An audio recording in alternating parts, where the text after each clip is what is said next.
say sometimes. And I'm recording now, so I'm just going to keep my mouth shut.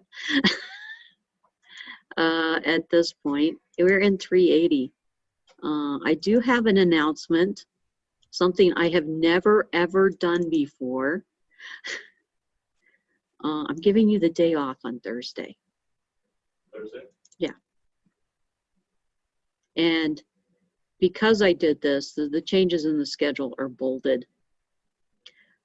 It's a pre-planned snow day. My graduate advisor from ASU is giving a talk at NAU during your class time. I kind of thought about maybe bringing him in and like projecting him on Zoom on here, but then I realized nobody would understand optical, phonon, regeneration, and solar cells. Max maybe.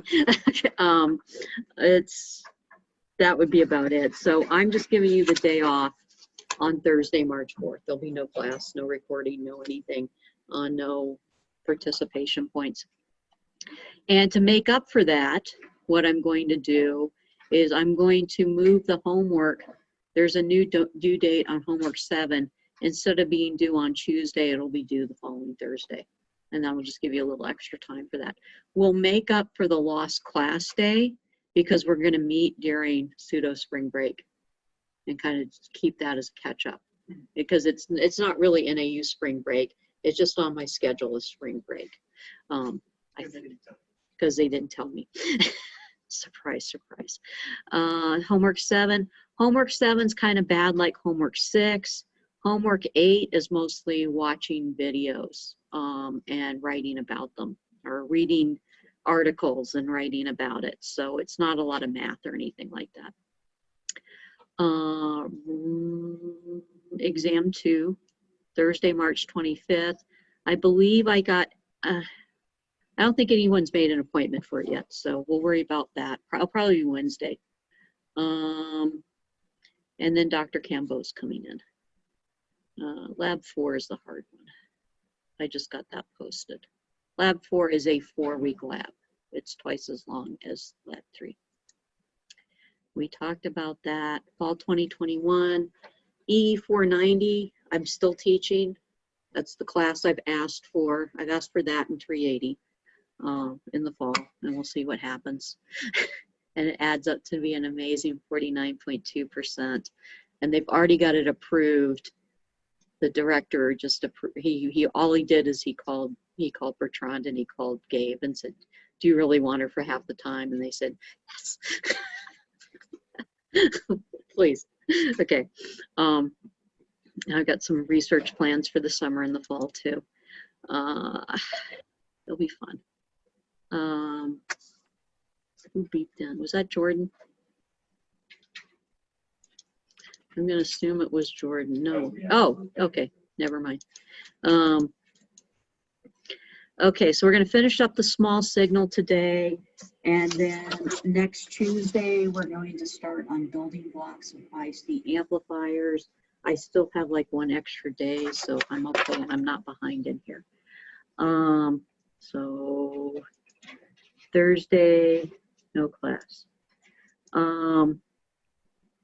For whoever came in. The summary for this, you can look at these. Be careful. Sometimes RD is called RL. Know that RD represents the resistor on the drain. I got some kids on this on the 280 exam. It was a real, and I didn't even realize I changed it. The example and the homework and the example in the class. In the homework, R2 was in the feedback loop and R1 was in the input network of the op-amp. In the exam, the R2 and the R1 were swapped. So about 50% of the class just looked at that and said, oh, R2 goes here, R1 goes there. They just wrote down a formula. I don't know. Yeah, it's usually either called RD or RL, or it may be called RSIG or RS or whatever. Usually whatever resistor is going from the drain to the power supply, or the drain to AC ground, that is RD. It may be more than one resistor. There may be 2 resistors in parallel, maybe a couple of resistors in series.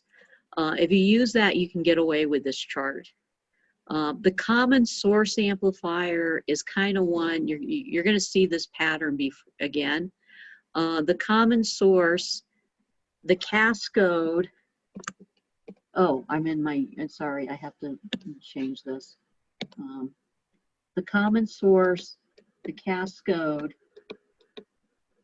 and the diff amp all have the same pattern of gain except for this minus sign. Did I freeze? I froze. I'll be back. But basically, you can use this chart. They have the same pattern. It's GN big RO is the gain. I'll be back.